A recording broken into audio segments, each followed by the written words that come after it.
Good morning student. मैं Shivakant modern public virtual online class में आपका स्वागत करता हूं। बच्चों, आज हम कल से आगे स्टार्ट करेंगे। तो भूगोल पार्ट में जो दूसरा पार्ट चल रहा था उसके आगे भारत के भौतिक प्रदेशों में आज हम आप लोगों को भारतीय मरुस्थल के बारे में बताएंगे। तो दक्षिण पठार के पूर्वी और पश्चिमी किनारों पर तटीय मैदानों का विकास हुआ है।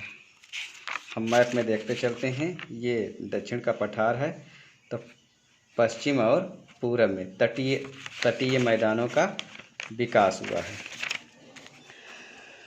पश्चिम में यह मैदान संकीर्ण एवं कटा-छटा है। मतलब पश्चिम में ये इधर की तरफ, मतलब ये इधर की तरफ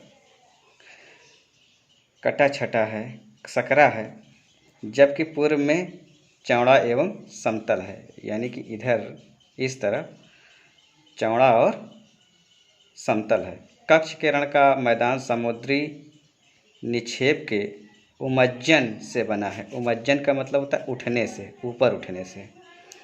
राजस्थान के पश्चिमी भाग में यह बड़ा शुष्क प्रदेश है, जिसे विशाल भारतीय मरुस्थल या राजस्थान का मरुस्थल या थार मरुस्थल कहा जाता है। यह 644 किलोमीटर लंबा और 160 किलोमीटर चौड़ा है। इसका कुल क्षेत्रफल 1,04,000 वर्ग किलोमीटर है। देखिए ये थार का मरुस्थल है और जो इसकी चौड़ाई है 160 किलोमीटर। ये चौड़ाई है, ये लंबाई है और इसका पूरा क्षेत्रफल 1,04,000 वर्ग किलोमीटर है। यह थार मरुस्थल अरावली पहाड़ियों के उत्तरी पश्चिमी किनारों में स्थित हैं। देखिए हमारे यहाँ ये अरावली ये दिखाई दे रही है, ये अरावली तो उत्तर और पश्चिमी किनारों में है। अरावली पहाड़ी है तो ऊपर की ओर उत्तर और बाईं तरफ पश्चिम किनारे पर हैं स्थित है। यह बालू के डिब्बों में ढका एक तरगित मैदान है। तरगित का मतलब होता है अस्थायी मैदान है। जैसे पवन जलती है तो वो बालू के रेत दूसरी जगह इकट्ठे हो जाते हैं और फिर हवा बदल जाती है तो दूसरी जगह इकट्ठा हो जाते हैं। यहाँ पर वार्षिक वर्षा 15 सेंटीमीटर से भी कम होती है, जिसके परिणाम स्वरूप यहाँ शुष्क और वनस्पति रहित क्षेत्र होते हैं। अर्थात यहाँ किसी भी प्रकार की वनस्पति नहीं होती है। वर्षा ऋतु में भी यहाँ कुछ सरिताएं नदियाँ दिखाई देती हैं और इसके बाद वह बालू में विलीन हो जाती हैं। पर्याप्त जल नहीं मिलने से वह समुद्र तक नहीं पहुंच पाती हैं और इस क्षेत्र की सबसे बड़ी नदी केवल लूनी है। देखिए लूनी जो है कक्ष के रण में जब आ करके वो विलीन हो जाती है और यही कारण है कि वहाँ का क्षेत्र दलदल होता है। लूनी इस क्षेत्र की सबसे बड़ी नदी है। ये भारत में अंतः प्रवाह की सबसे लंबी नदी। अंतः प्रवाह का मतलब ज़मीन के अंदर बहती है।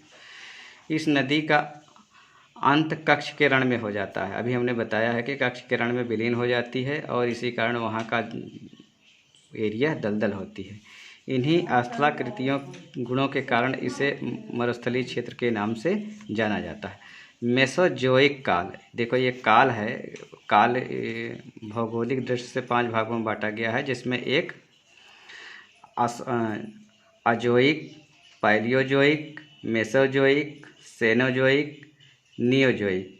तो जो हमारा मेसोजोइक का समय है वो 25 करोड़ वर्ष पूर्व का समय होता है। में यह क्षेत्र समुद्र का हिस्सा था। पहले क्या था? पहले यहाँ पर समुद्र था। यहाँ की प्रमुख स्थलाकृतियाँ